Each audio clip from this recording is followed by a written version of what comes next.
my channel Bio for All. Today our topic of discussion is osmoregulation in animals.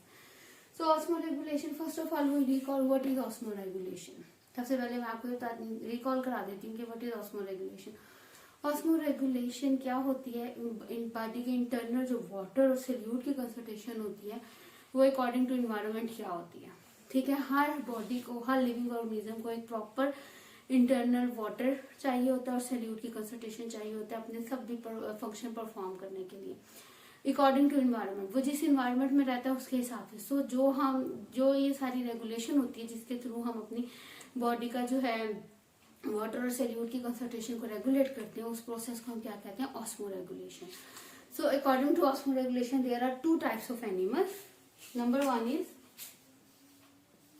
osmoconformers and number two is osmoregulators. अब osmoconformers कौन से types of animal होती है जिसमें उनका body का जो इंटरनल सॉल्यूट और वाटर की कंसंट्रेशन होती है वो आइसोटोनिक होती है according to the environment. Mean अगर तो वो साल्ट इन रिच इन्वायरमेंट में रहते हैं तो उनकी बॉडी के अंदर भी सॉल्ट की कंसंट्रेशन रिच ही होती है, वो इसी में ही अपना प्रॉपर फंक्शन परफॉर्म कर लेते हैं. सो वो आइसोटोनिक होते हैं according to the external environment. इनको अपनी बॉडी के इंटरनल जो भी वाटर की और सॉल्यूट की कंसंट्रेशन होती है उसको मेंटेन करने की जरूरत नहीं होती. उसके अलावा सेकंड वन इज ऑस्मोरेगुलेटर्स. ऑस्मोरेगुलेटर्स वो टाइप के एनिमल्स होते हैं जो कि अपना इंटरनल वाटर और सॉल्यूट की कंसंट्रेशन को रेगुलेट करते हैं. मीन इन्वायरमेंट वाइज अगर बाहर बहुत ज्यादा सॉल्ट है तो अपनी बॉडी के अंदर बहुत ज्यादा सॉल्ट नहीं लेके आएंगे. उनकी बॉडी एक फिक्स अमाउंट ऑफ सॉल्ट के ऊपर ही अपना फंक्शन परफॉर्म करती है और वो उतना ही सॉल्ट अपने अंदर रखेंगे और बल्कि अडॉप्टेशन करेंगे जिसके थ्रू वो एक्सेस ऑफ सॉल्ट को बाहर निकाल देंगे. सो ये वाली जो टाइप्स है उसमें क्या होता है, वो रेगुलेट करते हैं अपने ऑस्मोटिक प्रेशर को, और इसमें क्या होता है वो रेगुलेट नहीं करते बल्कि आइसोटोनिक होते हैं according to the external environment. So now we study osmoregulators, ये ऑस्मोरेगुलेशन इन मैरीन इन्वायरमेंट. अब हम डिफरेंट हैबिटेट के अकॉर्डिंग ऑस्मोरेगुलेशन पढ़ेंगे एनिमल में. सबसे पहले जो हमने हैबिटेट सेलेक्ट किया वो है मैरीन. मैरीन एनवायरनमेंट में क्या होता है, सॉल्ट. सबसे पहले तो हमें बताना चाहिए क्या होता है इसमें सॉल्ट की कंसंट्रेशन हाई होती है. ठीक है, मैरीन का जाहिर बात है वाटर जो होता है उसमें सॉल्ट की कंसंट्रेशन ज्यादा होती है. अब इन एनिमल्स को जितनी भी अडॉप्टेशन करनी है इस लिहाज से करनी है कि वो एक्सेस ऑफ सॉल्ट को अपनी बॉडी से रिमूव कर सकें. बहुत सारी फिशेज जो होती है ना वो मैरीन में रहती हैं. सबसे पहले जो इनवर्टिब्रेट्स होते हैं वो क्या करते हैं, इनवर्टिब्रेट्स में क्या अडॉप्टेशन है मैरीन एनवायरनमेंट की, ये आइसोटोनिक होते हैं. ठीक है, ये क्या होते हैं, आइसोटोनिक होते हैं. ये अपनी बॉडी का टेम्परेचर अपनी बॉडी का सॉरी टेम्परेचर नहीं सॉल्यूट की कंसंट्रेशन को इक्वल ही रखते हैं जैसे कि मैरीन में होती है.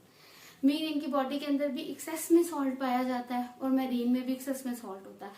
तो उससे क्या होता है कि लेकिन इनकी बॉडी जो है ना उसमें अपना फंक्शन सही परफॉर्म कर लेती है, उनको कोई इफेक्ट नहीं होता. इस वजह से इन्होंने ये अडॉप्टेशन की है. सेकेंड जो मैरीन में एनिमल्स रहते हैं कौन से होते हैं, वर्टिब्रेट्स. अब वर्टिब्रेट्स में सबसे पहले जो फिशेज आती हैं वो आती हैं हैग फिशेज. हैग फिशेज ने भी क्या किया हुआ है, ये भी आइसोटोनिक होती है. ये भी आइसोटोनिक होती है. मीन ये ऑस्मोकन्फॉर्मर होती हैं.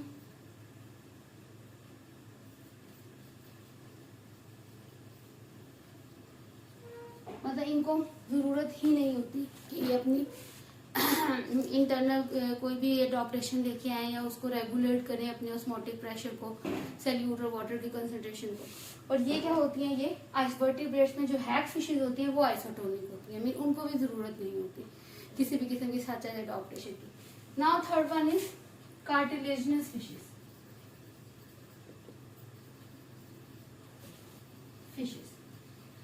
अब कार्टिलेजिनस फिशेज जो होती हैं ये ऑस्मोरेगुलेटर्स होती हैं। मीन ये एक स्पेसिफिक अमाउंट ऑफ सॉल्ट को ही अपनी बॉडी के अंदर रहने देती हैं, एक्सेस ऑफ सॉल्ट को एक्सपेल आउट कर देती हैं। इनको एक प्रॉपर वाटर की कंसंट्रेशन और प्रॉपर सॉल्ट की ही कंसंट्रेशन चाहिए होती है अपना प्रॉपर फंक्शन परफॉर्म करने के लिए। तो ये सबसे पहले क्या एडॉप्टेशन करती हैं, ये सबसे पहले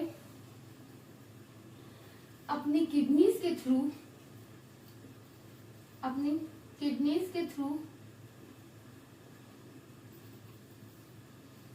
किडनी के थ्रू क्या करती हैं, ये सबसे पहले कंसंट्रेटेड यूरिन प्रोड्यूस करती हैं, कंसंट्रेटेड यूरिन की प्रोडक्शन करती हैं। उससे क्या होता है, एक्सेस ऑफ सॉल्ट जो है ना इनकी किडनी से निकल जाता है।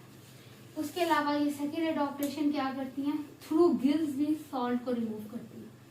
थ्रू गिल्स, जो इनके गिल्स होते हैं उससे भी सॉल्ट को रिमूव करती है। थर्ड वन इनमें एडॉप्टेशन क्या होती है, इनके अंदर रेक्टल ग्लैंड प्रेजेंट होता है जो कि एक्सेस ऑफ सॉल्ट को रिमूव करता है।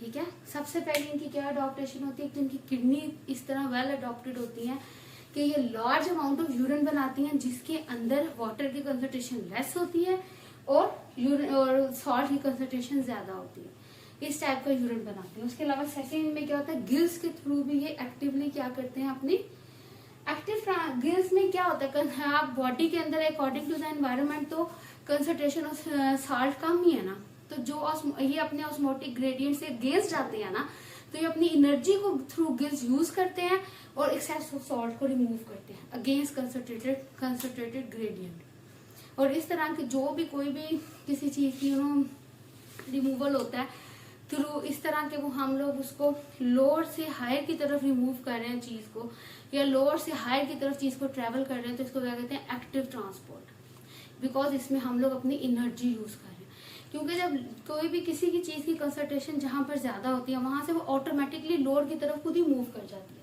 उसके लिए हमें किसी भी एनर्जी की जरूरत नहीं पड़ती है। और इसको हम कहते हैं ये according to the concentration gradient ये ट्रैवल कर रही है। लेकिन जो भी चीज जो एक्सेस है, जो लोअर से एक्सेस की तरफ हम लेके जाते हैं, उसमें क्या होता है, वो अपने कंसंट्रेशन ग्रेडियंट से अगेंस्ट जा रही होती है। इसलिए हमें उसको रिमूव करने के लिए या उसको मूव करने के लिए हमें एनर्जी की जरूरत होती है।